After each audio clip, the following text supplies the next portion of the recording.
Hello, నేను Visweswara Rao. Russia Ukraine మధ్య జరుగుతున్నటువంటి యుద్ధం మరో రూపాన్ని సంతరించుకుంటుంది. కెనడా 1,00,000 డ్రోన్లను అందించింది ఉక్రెయిన్కి. మరోవైపు నాటో సహాయ సహకారాలని అందుకునేందుకు ఉక్రెయిన్ వ్యూహాత్మకంగా వ్యవహరిస్తుంది. దాదాపు ఏడాదిన్నర పాటు చేసినటువంటి వ్యూహం ఫలించి రష్యాలో ఉండేటువంటి అనేక ఎయిర్ బేస్ని అలాగే అణ్వాయుధాల మీద కూడా దాడి చేసి బ్రిడ్జిలను కూడా కూల్చేసింది ఉక్రెయిన్ ఆర్మీ. దీంతో ఇప్పుడు రగిలిపోతుంది రష్యా.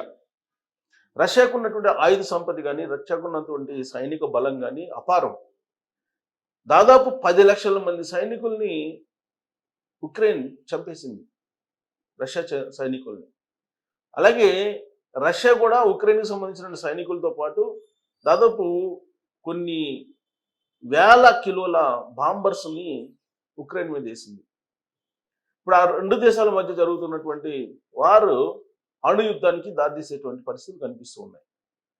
అదే జరిగితే కనుక థర్డ్ వరల్డ్ వార్ వచ్చేటువంటి అవకాశం కూడా లేకపోలేదు అనేది కూడా వినిపిస్తుంది. నాటో దేశాలు బహిరంగంగా ఉక్రెయిన్కి సపోర్ట్ చేయకపోయినప్పటికీ కూడా, డైరెక్ట్గా యుద్ధంలో దిగిపోయినప్పటికీ కూడా సాంకేతికపరమైన పరిజ్ఞానాన్ని ఉక్రెయిన్కి అందిస్తున్నాయి.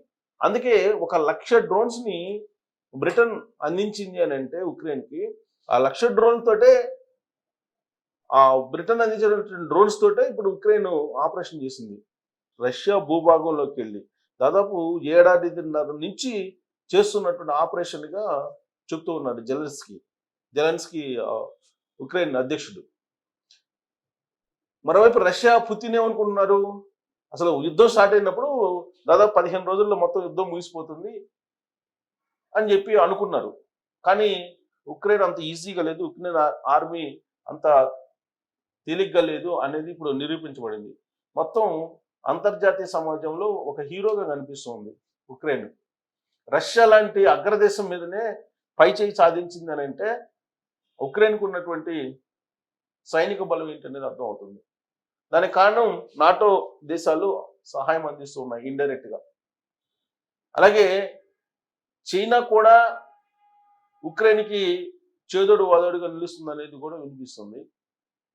ఇప్పుడు ఉత్తర కొరియా బాహాటంగా సపోర్ట్ ప్రకటించింది రష్యాకి.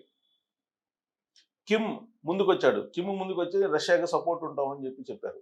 సో ఈ పరిణామాలన్నీ చూస్తే కనుక థర్డ్ వరల్డ్ వార్కి, అణు యుద్ధానికి దారితీసేటువంటి పరిస్థితులు కనిపిస్తూ ఉన్నాయి. ఒక్కసారి రష్యా కనుక తలుచుకుంటే దాదాపు రష్యా సైనిక బలంలో దాదాపు 30%ని ఇప్పుడు ఉక్రెయిన్ ఆర్మీ నాశనం చేసింది. అయినప్పటికీ ఇంకా బలంగానే ఉంది. ఒక్కసారి రష్యా కళ్ళు తెరిచిందనంటే, థర్డ్ వరల్డ్ వార్ వచ్చిందంటే కనుక, అణుయుద్ధం వచ్చిందంటే కనుక ఉక్రెయిన్ ఏమైపోతుందో కూడా తెలియదు. ఇప్పుడు ఉక్రెయిన్లో చాలా భాగాన్ని రష్యా ఆక్రమించిందని చెప్పి అంటున్నారు. దానికి సంబంధించినటువంటి తాజా డేటా ఏంటి, అసలు ఉత్తర కొరియా అధ్యక్షుడు కిమ్ ఎందుకు రష్యాకి మద్దతు ప్రకటించాడు అనేది ఇప్పుడు పెద్ద చర్చనీయాంశంగా మారింది అంతర్జాతీయ సమాజంలో. దానికి సంబంధించినటువంటి న్యూస్ మనం చూద్దాం.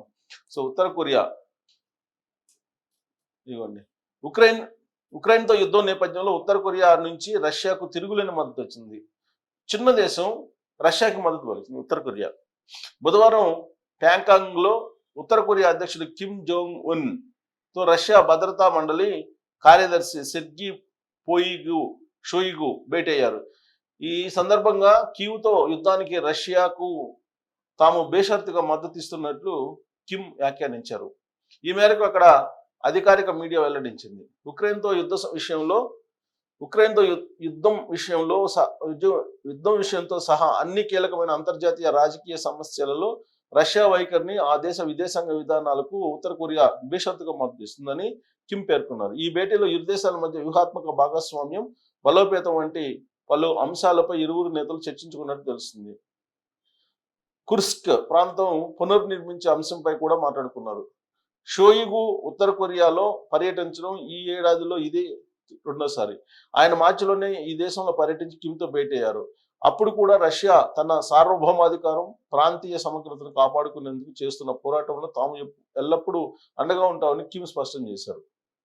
రష్యా తరఫున తమ బలగాలు ఉక్రెయిన్ సైన్యంతో పోరాడుతున్నాయనే విషయాన్ని ఈ ఏడాది ఏప్రిల్లో ఉత్తర కొరియా ధృవీకరించిన సంగతి తెలిసిందే.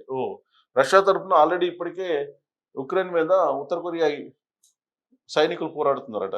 దీనికి కొన్ని రోజుల ముందే రష్యా కూడా ఈ విషయాన్ని వెల్లడించింది. రష్యా ఉత్తర కొరియాల మధ్య జరిగిన పరస్పర రక్షణ ఒప్పందంలో భాగంగా ఈ చర్యలు తీసుకున్నట్లు పేర్కొంది. ఎంతమంది సైన్యం ఉన్నారనే విషయం మాత్రం బయట పెట్టుకోలేదు. అయితే 10 నుంచి 12,000 మందికి పైగా బలగాలు ఉండవచ్చునని ఉక్రెయిన్ నిఘా సంస్థ దక్షిణ కొరియా అధికారులు గతంలోనే పేర్కొన్నారు. దీనికి ప్రతిగా రష్యా అత్యాధునిక ఆయుధాలు, అత్యున్నత సాంకేతికతను కిమ్కు అందిస్తున్నట్లు తెలుస్తోంది. గత 3 ఏళ్లుగా రష్యా ఉక్రెయిన్ల మధ్య యుద్ధం కొనసాగుతుంది. దీనికి ముగింపు పలికేందుకు చేస్తున్న ప్రయత్నాలు ఫలించడం లేదు. ఈ యుద్ధం ముగించి ఉక్రెయిన్లో శాంతి నెలకొల్పాలని అమెరికా అధ్యక్షుడు ట్రంప్ కూడా తీవ్రంగా ప్రయత్నిస్తున్నారు. ఇస్తాంబుల్ వేదికగా ఇరు దేశాల మధ్య శాంతి చర్చలు కూడా జరుగుతున్నాయి. ఇన్ని జరుగుతున్నప్పటికీ ఎవరు పనులు చేస్తున్నారు. ఒకవైపు ఇస్తాంబుల్ వేదికగా చేసుకుని శాంతి చర్చలకి అటు ఉక్రెయిన్ ఇటు రష్యాకు సంబంధించినటువంటి అధినేతలు లేదా ప్రతినిధులు మాట్లాడుకుంటున్నారు. అదే సమయంలో అనేకమైనటువంటి డ్రోన్స్ రష్యాలో ధ్వంసం చేశాయి, ఉక్రెయిన్ డ్రోన్స్. సో దీంతో ఇప్పుడు రష్యా రగిలిపోతుంది. సో ఇప్పుడున్న పరిస్థితుల్లో రష్యా శాంతి చర్చలకు మొగ్గు చూపెట్టిన అవకాశం లేదు. ట్రంప్ మధ్యవర్తిత్వం వహించాలని ప్రయత్నం చేస్తున్నారు, కానీ జెలెన్స్కీ కూడా వినే పరిస్థితులే లేదు. యాక్చువల్గా ట్రంప్ అధ్యక్షుడైన తర్వాత తొలి రోజుల్లో కలవడానికి ఉక్రెయిన్ అధ్యక్షుడు జెలెన్స్కీ వెళ్ళాడు. వెళ్ళినప్పుడు వాళ్ళిద్దరు భేటీలోనే ముఖాముఖిలోనే వాళ్ళిద్దరు విభేదించుకుని వచ్చిన తర్వాత సారీ చెప్పారు. ఇవన్నీ మనం చూసాం. ఇలాంటి పరిస్థితుల్లో అగ్రరాజ్యం రష్యా అధ్యక్షుడు పుతిన్ అసలు అమెరికా అధ్యక్షుడు ట్రంప్ మాట ఎందుకంటాడు, వినే ప్రసక్తే లేదు. మరోవైపు ఉత్తర కొరియా సహకారం పూర్తి స్థాయిలో తీసుకున్నారు.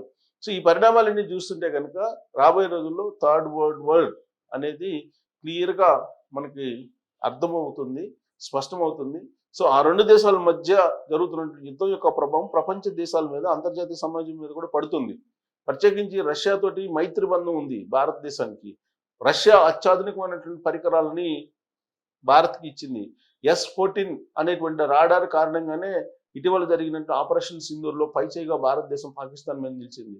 సో ఇలాంటి సందర్భంలో రష్యా యుక్రెయిన్ మధ్య జరుగుతున్నటువంటి యుద్ధం ఆగాలి అనేది అందరూ కోరుకుంటున్నారు. ఈవెన్ భారతదేశ ప్రధానమంత్రి నరేంద్ర మోడీ గారు కూడా ఉక్రెయిన్ రష్యా మధ్య యుద్ధం ఆపాలి, రెండు దేశాలు కూడా కావాల్సినటువంటి దేశాలు భారతదేశానికి అనేటువంటి ఒపీనియన్ కూడా వ్యక్తం చేశారు. ఒకవైపు రష్యాని, ఇంకొకవైపు ఉక్రెయిన్ని, రెండింటిని కూడా యుద్ధానికి దూరం చేయాలని ప్రయత్నం కూడా చేశారు, నరేంద్ర మోడీ గారు చేశారు. కానీ ఆ రెండు దేశాలకు సంబంధించిన అధ్యక్షులు పరస్పరం అంగీకారానికి రాలేదు.